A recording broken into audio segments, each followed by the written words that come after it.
Dit is baie interessant, as julle gereed om oorlog te maak vir Jesus. Ja. So 'n liedjie gesing. En toe ek vanmiddag my Bybel maak ek kom toevallig oor by Filippense 4 vers 13. Ek is tot alles in staat deur hom wat my krag gee. Ek was toevallig met 'n liedjie wat Martie, pastoor Martie van ons gegee om te sing vir my. Kan jy my hoor? Ek gaan dit praat. Ok, ek gaan my teksvers en hoe om Jesus deel te maak van jou lewe. Jy kan nie gaan oorlog voer as jy nie deel van die oorlogspan is nie. So hoe raak jy deel van Jesus se lewe om oorlog te kan gaan voer? As ons kyk na Openbaring 3 vanaf vers 20, kyk, ek staan by die deur en ek klop. As iemand my stem hoor en die deur oopmaak, sal ek hom laat ingaan en saam met hom die feesmaal hou en hy saam met my. So Jesus nooi ons dat ons saam met hom 'n feesmaal moet hou. Hy gaan nie staan en wag, of hy sal staan en wag vir ewig tot jy reg is. Vader baie geduld met ons. En partykeer gee hy vir ons 'n voorbeeld, hy lei ons deur die Bybel en hy vra van ons moet ons harte skoonmaak.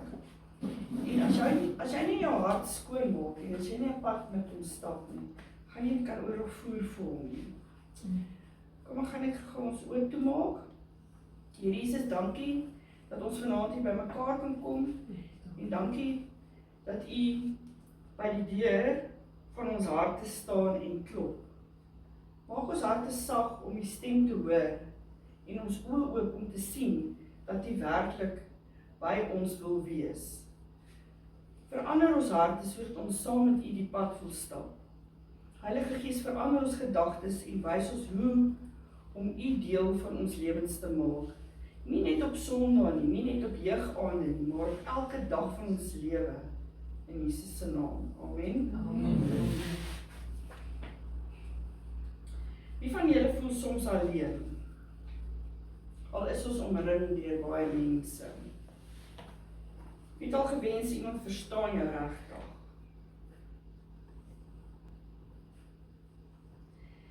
Jesus is nie net 'n Bybelstorie nie. Hy wil jou lewensmaat wees. Hy wil saam met jou lag, jou help in jou stryd en hoop gee wanneer jy in moeilike tye deurgaan, dat jy moeilike tye beleef en dat jy moeilike dinge het wat jy moet hanteer en jy weet nie hoe om dit te hanteer nie. Is Jesus altyd daar om ons te help.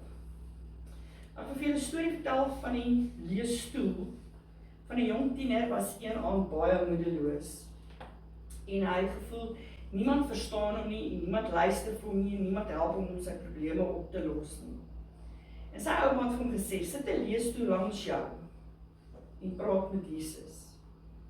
Al sit daar niemand nie, dis Jesus sit in sy afwesigheid, of Jesus sit in die menslike afwesigheid, sit hy by jou. Hy praat met jou.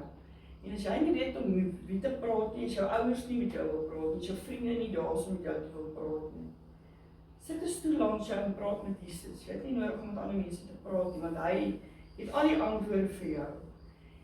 Die tiener het eers gelag vir die ouma toe hy vir hom gesê, sy vir hom gesê dat hy moet 'n stoel daar neersit. Maar toe hy nou mooi daaroor gaan dink, het hy dit probeer en hy begin vertel van sy vrese, sy woedes en sy drome. En na 'n paar minute het hy vrede ervaar.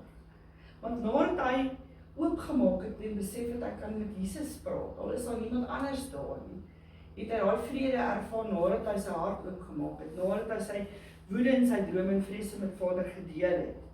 En hy het dit nie geweet tot hy dit probeer het.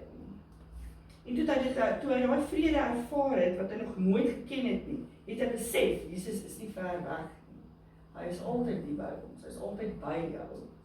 Maak nie saak waar jy in die wêreld is nie, wat jy doen, hy is altyd by ons. Ons moet net altyd bewus wees van hom. Ons is geneig om Jesus weg te skuif. Ons is geneig om nie na die Heilige Gees te luister wanneer hy met ons praat nie. En ons moet tyd maak vir hom. die lewe het so gejaagd geraak, dat ons nie altyd tyd maak vir hom. En daar moet 'n mens stille tyd hê, jy moet alleen tyd hê met hom, jy moet jou stoel vat, op hom sit en vir Jesus langs jou sit, dat jy tyd maak vir hom. Hierdie storie wys ons dat Jesus wag nie net vir jou om hom in te nooi, en om deel te wees van julle gesprekke en julle vreugdes en jou pyne nie. Jy kan enige iets wat jou gelukkig maak ook met Jesus bespreek. Dit hoef nie net hartseer en moeilike tye te wees nie. Hoe kan julle Jesus deel maak van julle lewe? Praat met hom soos 'n vriend. Nie net wanneer jy bid in formele woorde nie. Praat met hom soos wat jy met 'n vriend sal praat. Vertel hom van jou stories, jou vrese, jou drome. Gee hom jou keuses. Voor jy iets doen, vra vir hom, Jesus, is dit reg wat ek besluit? Voor jy net 'n ding doen, praat met hom. Vra vir hom, is dit wat ek moet doen? Is dit die regte rigting waarin ek beweeg? Is dit die regte besluite wat ek neem? En dan wees jy eerlik. As jy pyn het en as jy twyfel, praat met Jesus. Sê vir hom, jy is nie seker nie. Jy twyfel, jy is onseker. En raak stil en bid en vra vir leiding. Hy wil jou regtig hê dat jy moet oop wees teenoor hom. En dan gaan jy ontvanklik wees. As jy, hoe meer jy pad met Jesus stap en hoe meer jy verhouding met hom opbou, hoe makliker gaan dit vir jou wees om met hom te deel en met hom jou hartseer en jou vreugdes te deel. So jy moet eerlik wees en dan moet jy sy woord lees. Begin met 'n paar verse elke dag. Dit wys jou hoe hy dink en hoe hy jou lei. Jy sal hoe meer tyd spandeer rondom hom, hoe makliker sal jy in verhouding wees met hom, en hoe makliker sal jy ontvang wat hy vir jou lei, en hoe makliker sal jy ontvang wat 'n rigting hy jou instuur. En dan is dit ook baie belangrik dat jy in 'n geloofsgemeenskap bly. Dat jy nie net met verkeerde mense en die aardse mense te mekaar raak nie, dat jy met gelowiges saam tyd spandeer, wat dieselfde dink, dieselfde voel soos jy, en dieselfde geloof deel soos jy. Om ander jong mense om jou te hê, help jou ook om sterk te bly. Wat keer jou soms om vir Jesus alles te gee? Hoe sal jou lewe anders lyk as jy hom regtig in elke deel innooi? Is daar een ding wat jy vanaand kan sê, ek gaan dit vir hom gee? Is daar vrees? Is daar hartseer? Is daar sonde? Wat is daar een ding wat jy vandag vir Jesus kan gee? En met hom op pad stap en vir hom vra, help my, ek sukkel met dit. Ek moet 'n bietjie tyd spandeer aan daai een probleem.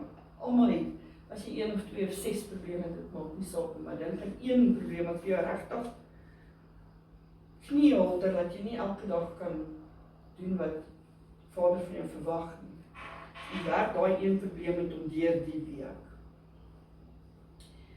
En dan gaan ek net vir ons afsluit.